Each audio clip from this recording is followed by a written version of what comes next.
હવે આ મધ્યસ્થી તમે જો તો ચતુર્થકો Q1 અને Q3 બંને સરખા અંતરે આવેલા હોય છે. આવૃત્તિ વક્ર બેલ સ્વરૂપનો હોય છે. તો આવું આવૃત્તિ વિતરણ હોય આને સમમિત આવૃત્તિ વિતરણ કહેવામાં આવે છે. અને જે આવૃત્તિ વિતરણ સમમિત નથી, જે સમમિત નથી એ છે વિષમ આવૃત્તિ વિતરણ, એ છે વિષમતા. તો જેમ કે જો એને આ જે કહેવાય ને આ એક દાખલો કે ભાઈ આ જે તમને જે દાખલો આપ્યો તો એ જ દાખલો એને x f f of x ને cf ના વગેરે શોધીને એને જો આ મધ્યક શોધેલો છે દેખાય તો મધ્યક નો જવાબ આવ્યો 800. પછી એને આ મધ્યસ તો મધ્યસ નો જવાબ પણ આવ્યો જો 800 સરખો જ આવશે અને બહુલક એનો જવાબ પણ 800. કારણ કે આ સમમિત આવૃત્તિ વિતરણ છે. સમમિત આવૃત્તિ વિતરણમાં મધ્યક મધ્યસ્થ ને બહુલક સરખા જ આવે છે. હવે વાત કરીએ Q1, જે આ Q1 અને Q3 શોધતા શીખવાડવામાં જ આવ્યું છે અને Q3 તો 1000. હવે તમે ધ્યાનથી જો આવૃત્તિ વક્રની અંદર તો કદાચ અહીંયા તમને સમજૂતી આપેલી હોય તો, નથી આપી તો તમને સમજાવું અહીંયા. તો આ અહીંયા જે વાત કરીએ Q1 Q3 અને Q1, ચલો અહીંયા ઉપર સરસ મજાનું મોટું હતું અહીંયા સમજાવી દઈએ છે આપણે. ક્યાંય ગયું બેલ શેપ? હા, હવે અહીંયા તમે ધ્યાનથી જુઓ તો મધ્યક મધ્યસ્થ ને બહુલક બધાનો જવાબ આવે છે 800. આ જે વચ્ચોવચ લીટી જે છે આ બધામાં મધ્યક મધ્યસ્થ ને બહુલક આની વાત કરું છું કે આ જે વચ્ચોવચ લીટી જે છે એ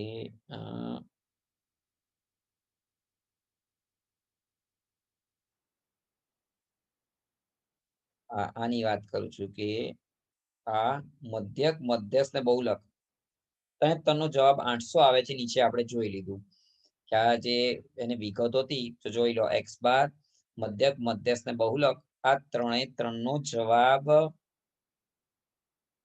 800 જ આવે છે. ઓકે, પછી એની બીજી શરત હતી કે બંને ચતુર્થકો સરખા અંતરે આવેલા હોય છે. બંને ચતુર્થકો એટલે જો Q1 નો જવાબ યાદ રાખજો, Q1 નો જવાબ છે 600 યાદ રાખજો, Q3 નો જવાબ છે 1000 બરોબર. તો હવે આ બંને જવાબ તમારે યાદ રાખવાના છે કે Q1 600 અને Q3 1000 અને ઉપર મૂકી જોઈએ અહીંયા મૂકી જોઈએ. ચલો આપણે બરોબર. તો જો Q1 નો જવાબ હતો 600 અને Q3 નો જવાબ હતો 1000. હવે આપણી શરત શું હતી કે મધ્યસ્થ થી બંને ચતુર્થકો સરખા અંતરે આવેલા હોય છે. એટલે કે આ જે આ લીટી કઈ આ લીટી છે તમારે મધ્યક મધ્યસ્થ ને બહુલક તેના જવાબ સરખા આવે, સરખા આવી ગયા. હવે અહીંયાથી ચતુર્થકો Q1 વચ્ચેનું અંતર બોલ કેટલું અંતર છે? આ અંતર કેટલું? 200. બિલકુલ સહી જવાબ. આ અંતર છે તમારે 200 બગડે ને 2 મેડા 200. ઓકે, હવે અહીંયાથી અંતર કેટલું છે? અહીંયાથી તો આટલું અંતર કેટલું છે? જો તો 800 ને 1000 વચ્ચેનું અંતર 200.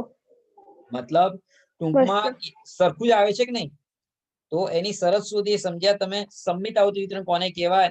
કે જેમાં મધ્યક મધ્યસ્થ ને બહુલક સરખા થાય છે, જેમાં બંને ચતુર્થકોનું અંતર સરખું થાય છે. જોઈ લો કે ભાઈ આ તમે 800 થી આ બાજુ 600 બાજુ જાઓ અથવા 800 થી આ બાજુ 1000 બાજુ જાઓ, અંતર 200 જ આવે છે. તો આવું આવૃત્તિ વિતરણ આને સમમિત આવૃત્તિ વિતરણ કહેવામાં આવે છે. તો સાહેબ વિષમ આવૃત્તિ વિતરણ કોને કહેવામાં આવે છે? જે સમમિત નથી એ વિષમ આવૃત્તિ વિતરણ છે. પેલાના જેવું, જે પુરુષ નથી તે સ્ત્રી છે અને સ્ત્રી નથી તો પુરુષ છે. બેમાંથી એક તો હશે જ ને. કોઈ પણ વ્યક્તિ હોય કે પુરુષ નથી તે સ્ત્રી છે, સ્ત્રી નથી તો એ પુરુષ છે. પેલા અમને આપ તો પુરુષ ही नहीं हो तो क्या हो, महापुरुष हो. એમ જેવું નહીં કરવાનું આપણે. ફરીથી સમજાવો ને સમમિત આવૃત્તિ વિતરણ. ઓકે, સમમિત આવૃત્તિ વિતરણની શરત યાદ રાખજો. સમમિત આવૃત્તિ વિતરણ કોને કહેવાય? તો જે આવૃત્તિ વિતરણમાં મધ્યક મધ્યસ્થ અને બહુલક ત્રણ સરખા આવે છે. જેમ કે નીચે ઉદાહરણ દ્વારા આપણે સમજૂતી મેળવી કે 3 નો જવાબ 800 આવે છે. જે આવૃત્તિ વિતરણમાં મધ્યક મધ્યસ્થ ને બહુલક ત્રણ સરખા આવે છે, એટલે કે 800 નીચે આપણે પુરાવો જોયો 800 ત્રણ સરખા આવે છે. અને જે આવૃત્તિ વિતરણમાં આ મધ્યસ્થી બંને ચતુર્થકોનું અંતર સરખું થાય છે, મધ્યસ્થી બંને ચતુર્થકો એટલે આની વાત ચાલે છે કે ભાઈ આ મધ્યસ્થી આ બંને ચતુર્થકોનું અંતર એટલે કે મધ્યસ્થી Q1 વચ્ચેનું અંતર અને મધ્યસ્થી Q3 વચ્ચેનું અંતર બંને અંતર સરખું થાય છે તો એને સમમિત આવર્તી વિતરણ કહેવામાં આવે છે. બીજું કે મધ્યક અથવા મધ્યસ્થ કે બહુલક જે કંઈ બી તમે કહો એમાંથી બંને બાજુ આવર્તીઓ સરખા અંતરે આવેલી હોય છે, એક સરખી આવેલી હોય છે. જેમ કે આપણે અહીંયા વાત કરીએ બહુલક, બહુલક એટલે એમઓ. તો બહુલક એમઓ એટલે શું? સૌથી મહત્તમ આવૃત્તિ 9 એને સામેનો પ્રાપ્તાંક આ તમારો બહુલક એમઓ. હવે સૌથી મહત્તમ આવૃત્તિની બંને બાજુ સમાન રીતે આવતી વિતરણ વિતરિત થયેલું હોય છે. સમાન રીતે એટલે તમે જો આ 9 ની ડાબી બાજુ પર 6 છે અને 9 ની જમણી બાજુ પર એમાં પણ સાહેબ 6 છે. 9 ની ફરી ડાબી બાજુ પર જાઓ આગળ 3 છે. 9 ની જમણી બાજુ પર જાઓ 3 છે. 9 ની ફરી ડાબી બાજુ પર જાઓ 1 છે. જમણી બાજુ પર જાઓ 1 છે. એટલે કે બહુલક એમઓ થી ડાબી ને જમણી બંને બાજુ સમાન રીતે વિતરિત થયેલી કામદારોની સંખ્યા આપી છે. તો જ્યારે આવું આવતી વિતરણ હોય તો જ એને સમમિત આવતી વિતરણ કહેવામાં આવે છે. સર મન મેં પ્રશ્ન પૂછા. ક્યાં પૂછા? મન મેં પ્રશ્ન પૂછા. સાહેબ આવું ના હોય તો પછી આ તમે કીધું આવા બધા ગુણધર્મ ના હોય તો પેલા એના જેવું આગળ કેવો હોવો જોઈએ? તો આગળ વિનયી, વિવેકી, ઉત્સાહી, મળતાવળા સ્વભાવનો કેટલા બધા ગુણવાળા આગળ હોવો જોઈએ. હવે આવો તો હસબન્ડ ના મળે તો આગળ ક્યાંથી મળે? મનમાં પ્રશ્ન થાય તો કે સાહેબ આવા એટલા બધા ગુણો તો ના હોય. તો ના હોય તેને વિષમ આવર્તી વિતરણ કહેવાય. જો આ બધા જ ગુણધર્મો હોય તો એને સમમિત કહેવાય ને ના હોય તો એને તમે વિષમ આવર્તી વિતરણ કહેશો. કેવી રીતે? તો આગળ આપણે એની વાત કરીએ તો તમને કઈ ખ્યાલ આવે વધારે? જો એને વિસ્તૃત સમજૂતી આપેલી છે. સમમિત આવર્તી વિતરણમાં સામાન્ય રીતે નીચેના લક્ષણ જોવા મળે છે. જો આપ્યું છે x બાર બરાબર m બરાબર mo એટલે મધ્યક મધ્યસ્થ ને બહુલક એક સરખા હોય છે. પ્રથમ ચતુર્થક અને તૃતીય ચતુર્થક એ મધ્યસ્થી સમાન અંતરે હોય છે. અર્થાત Q3 - m અને m - Q1 સરખા હોય છે. મેં આગળ પુરાવો આપ્યો 800 થી 600 માં જાઓ કે 800 થી 1000 માં જાઓ ડિફરન્સ 200 જ આવતો હતો. આ આવર્તી વક્ર સામાન્ય રીતે ઘંટાકાર સ્વરૂપનો બેલ સ્વરૂપનો આવર્તી વક્ર હોય છે. બહુલકની બંને બાજુ સરખા અંતરે આવેલા અવલોકનોની આવૃત્તિ સમાન રીતે વિતરિત થયેલી હોય છે. તો આ 4 ગુણધર્મ હોય એને સમમિત આવર્તી વિતરણ કહેવામાં આવે છે. હવે વાત થાય જો કોઈ આવર્તી વિતરણમાં ઉપરના લક્ષણોનો અભાવ જોવા મળે તો એ આવર્તી વિતરણ સમમિત નથી તેમ કહેવાય. સમિતતા કે સુડોળતાના અભાવવાળા આવર્તી વિતરણને વિષમ આવર્તી વિતરણ કહેવામાં આવે છે. અને આ આવૃત્તિ વિતરણમાં સમમિતતાના અભાવને વિષમતા કહે છે. એટલે સાહેબ શું કહેવા માંગો છો તમે? તો કહેવા એક જ વસ્તુ માંગુ છું. વિષમતા કોને કહેવાય? તો જ્યાં મધ્યક, મધ્યસ્થ અને બહુલકના મૂલ્યો સમાન ન હોય. તો સમાન ન હોય તો એ સમમિત આવર્તી વિતરણ નથી, વિષમ આવર્તી વિતરણ છે. જ્યાં ચતુર્થકો Q1 અને Q3 મધ્યસ્થી સમાન અંતરે નથી હોતા એટલે Q3 - m is not equal to m - Q1. પછી આવર્તી વિતરણના આવૃત્તિ વક્રનો જમણી તરફનો છેડો કે ડાબી તરફનો છેડો વધુ ખેંચાયેલો હોય છે અને બંને બાજુ સરખા અંતરે આવેલ અવલોકનોની આવૃત્તિ સમાન રીતે વિતરિત થયેલી હોતી નથી. તો આને આપણે વિષમતા કહીશું. હવે આપણે વિષમતાની કસોટીઓ વિશે અભ્યાસ કરીએ તો વિષમતાના મુખ્યત્વે 2 પ્રકાર છે, ધન વિષમતા અને ઋણ વિષમતા. હવે ધન વિષમતા કોને કહેવામાં આવે છે? તો જો તમને એક ઉદાહરણ દ્વારા સમજાવવામાં આવેલું છે કે એક આ મૃત્યુની સંખ્યા, આ દિવસોની સંખ્યા. હવે આના આધારે તમારે શોધવાનું હોય છે x બાર, મધ્યક, મધ્યસ્થ ને બહુલક ને Q1 ને Q3. તો જો નીચે લગભગ શોધીને આપેલા જ હશે તમને આ દેખાય તો જોઈ લો ત્યાંથી. હવે યાદ રાખજો આ x બાર, તો x બાર ની કિંમત શું આવી? 4.62. ઓકે, ચલો ઉપર લખી પણ દઈએ x બાર ની કિંમત આપણે આ 4.62 અહીંયા લખીએ. ચલો આ x બાર ની કિંમત 4.62. ઓકે, હવે આપણે આગળ જોઈએ અને મધ્યસ્થ, તો મધ્યસ્થ એમ નો જવાબ કેટલો આવ્યો? મધ્યસ્થ એમ નો જવાબ આવે છે 4. હવે તો આપણે અહીંયા મધ્યસ્થ એમ નો જવાબ અહીંયા લખી દઈએ આપણે આ 4. ઓકે, હવે આપણે આગળ એને શોધેલો છે Q1. Q1 નો જવાબ છે 3. Q1 Q3 વગેરે તમને શોધતા શીખવાડી દીધું છે અને Q3 નો જવાબ છે 6. ઓકે, Q1 3 ને Q3 6 છે, યાદ રાખજો. Q1 બરાબર 3 અને આ Q3 બરાબર 6 જવાબ છે.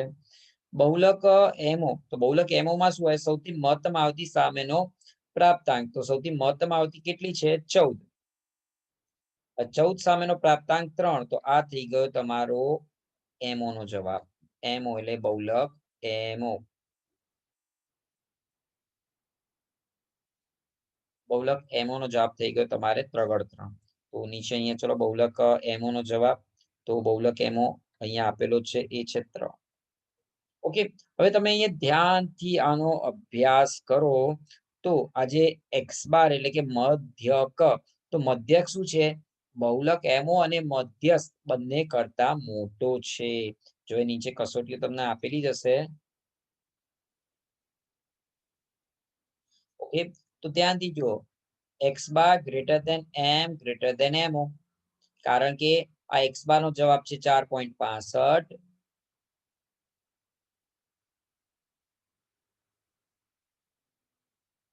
એક્સ બાર નો જવાબ છે 4.62, જે ગ્રેટર ધેન એમ. એમ એટલે કે મધ્યસ્થ. તો મધ્યસ્થ નો જવાબ કેટલો આવ્યો આપણે આગળ જોઈ લો તમે.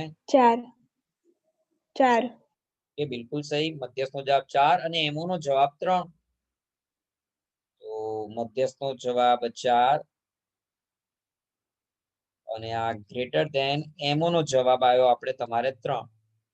તો આની શરત પૂરી થાય છે કે નહીં, કે એક્સ બાર ગ્રેટર ધેન એમ ગ્રેટર ધેન એમઓ, એટલે કે મધ્યકનો જવાબ મધ્યસ્થ અને બહુલકના જવાબ કરતા મોટો છે.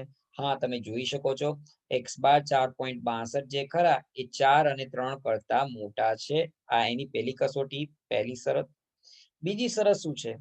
Q3 minus M greater than એમ માઇનસ Q1, એટલે કે Q3 માંથી એમ નો જવાબ એ એમ માંથી Q1 ના જવાબ કરતા મોટો હોય છે. ઓકે, ચલો તો તમને અહીંયા સાબિત કરીને જ આપેલું છે.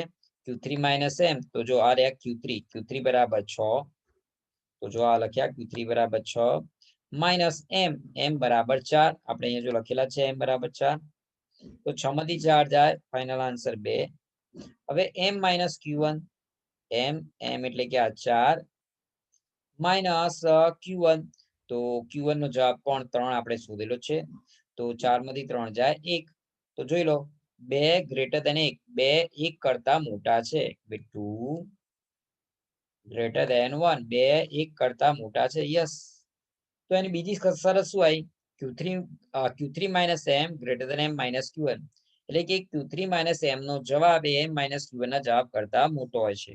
બરોબર, તો એની જો આ શરતો આવી કે એક્સ બાર ગ્રેટર ધેન એમ ગ્રેટર ધેન એમઓ, મધ્યકનો જવાબ મધ્યસ્થ અને બહુલક કરતા મોટો હોય છે, અને તૃતીય ચતુર્થક Q3 અને મધ્યસ્થ વચ્ચેનું અંતર એ મધ્યસ્થ અને પ્રથમ ચતુર્થકના અંતર કરતા વધુ હોય છે, અને આવૃત્તિ વખત જમણી તરફનો છેડો વધારે ખેંચાયેલો હોય છે. કારણ કે આ જે બાજુ કહેવાય ને, આ જમણી બાજુ કહેવાય. દેખાય તો આ છેડો વધારે લાંબો ખેંચાયેલો હોય છે. અહીંયા ઉપર પણ તમે જોઈ શકો છો. જોઈ લો કે ભાઈ આ જમણી તરફનો છેડો વધારે ખેંચાયેલો છે. હવે ખબર પડે આ જમણી બાજુ ને પેલી ડાબી, આ તો ખબર પડે કે આ જમણી બાજુ છે, એટલી સાચી તો ખબર પડતી હશે તમને કે ભાઈ આ જમણી બાજુ કહેવાય. ઓકે, જે છેડો ખેંચાયેલો છે. તો આ ધન વિષમતાની વાત ચાલતી હતી. કોની? ધન વિષમતા, પોઝિટિવ સ્ક્યુનેસ. આ તમે વાત કરી રહ્યા હતા ધન વિષમતા. તો ધન વિષમતાની શરત શું આવી ખબર છે? ધન વિષમતાની શરત એ આવી કે x બાર ગ્રેટર દેન mo. મધ્યકનો જવાબ મધ્યસ્થ અને બહુલક કરતા મોટો હોય છે.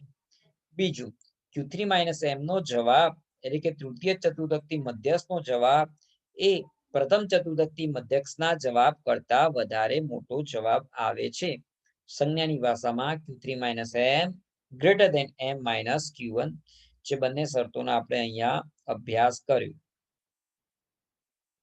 જોઈ લો. અને આવર્તી વિકર્ણનો જમણી બાજુનો છેડો વધારે ખેંચાયેલો હોય છે. ધન વિષમતા હતી. હવે જો આપણે વાત કરીએ ઋણ વિષમતા કોને કહેવામાં આવે છે, તો જો ઋણ વિષમતાની અંદર આપણે વાત કરીએ તો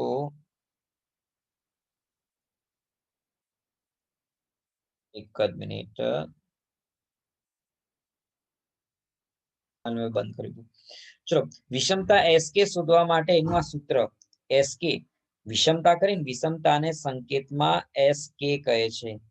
વિષમતા કે જેને સંકેતમાં SK કહે છે બરાબર x bar minus mo. x bar minus mo એટલે મધ્યક માઇનસ બહુલક. અને વિષમતાંક માટે વિષમતાંક જેને સંકેતમાં જે કહે છે એ શોધવાનું સૂત્ર છે આપણે આ રહ્યા કે વિષમતાંક જે બરાબર x bar minus mo upon s. આ રીતે હવે કે આ સૂત્ર જે છે તો સૂત્ર પ્રમાણે તમારે દાખલો ગણવો પડે. 5 માર્કનો દાખલો પૂછાય છે. દાખલો સૂત્રની મદદ મતલબ દાખલો ગણવા માટે તમને પ્રશ્નમાં શું પૂછે, વિષમતા અને વિષમતાંક શોધો એટલે કે SK અને J શોધો. હવે આના માટે તમારે x બાર અને mo અને s શોધવો પડે એટલે કે મધ્યક બહુલક અને પ્રમાણિત વિકલન s શોધવું પડે જે આગળ તમને મધ્યસ્થી સ્થિતિના માપ અને પ્રસાર માનમાં શીખવાડવામાં આવેલું છે. છતાં આપણે થોડુંક ફાસ્ટ ફોરવર્ડમાં શીખવાડીશું તમને. ઓકે નીચે જઈએ એક દાખલો સરસ મજાનો વ્યવસ્થિત લઈને. કારણ કે એટલી બધી વધારે પડતી થિયરી એમાં અપેક્ષિત નથી. હા મારી ગણતરી પ્રમાણે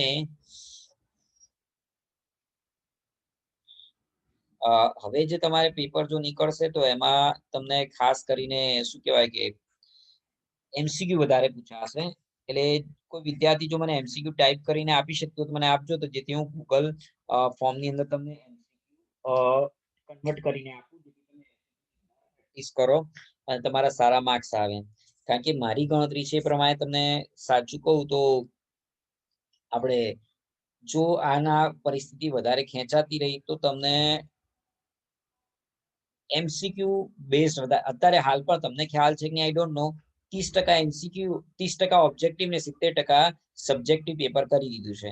હાલ ગુજરાત શિક્ષણિક માધ્યમિક બોર્ડે 70% સબ્જેક્ટિવ અને 30% ઓબ્જેક્ટિવ એટલે કે MCQ યોગ્ય વિકલ્પ પસંદ કરો એક વાક્યમાં જવાબ એ તો કરી જ નાખ્યું છે. તમારી જે જૂનમાં પરીક્ષા થશે એમાં આટલી તો એક તો 30% કોર્સ રિડ્યુસ કરી નાખ્યો અને ઓબ્જેક્ટિવ 30% લે મોટા ભાગે MCQ વધારે અને આવી નવી પરિસ્થિતિ કદાચ વધારે ચાલુ રહી તો 50% MCQ ને 50% સબ્જેક્ટિવ એવું પણ બોર્ડ કરી શકે છે. એટલે આપણા માટે હવે જરૂરી થઈ ગયું છે કે આપણે MCQ ની વધારે પ્રેક્ટિસ કરીએ. કારણ કે એ વખતે અને લગભગ MCQ ની પરીક્ષા ઓનલાઈન લેશે જે તે હું તમને ગૂગલ ફોર્મમાં લઉં છું ને બસ આવી રીતે જ લેશે. પણ એ લોકો કઈ રીતે લેશે ટાઈમ લિમિટ બાંધી દેશે કે સવારે 9 વાગે ચાલુ થશે અને 10 વાગે પૂરું થઈ જશે અથવા 9 વાગે ચાલુ થશે 9:30 પૂરું થઈ જશે.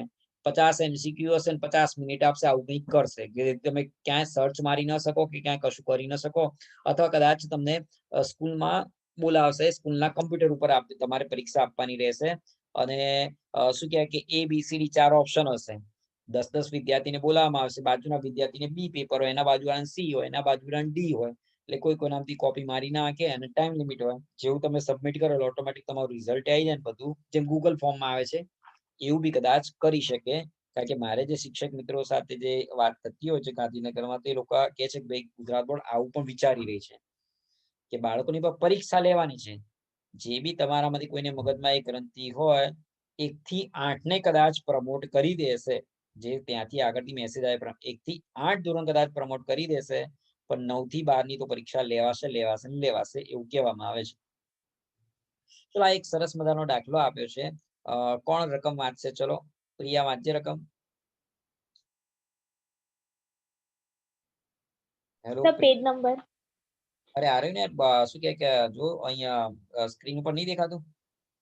ના સર મેં શેર સ્ક્રીન નથી મતલબ એક છે સર દેખાય છે સ્ક્રીન શેરિંગ ઓફ છે. હવે આવ્યું સર આવી ગયું સર હા સ્ક્રીન શેરિંગ ઓન તો છે. હા વાંચજે. મોટું કરું હજુ?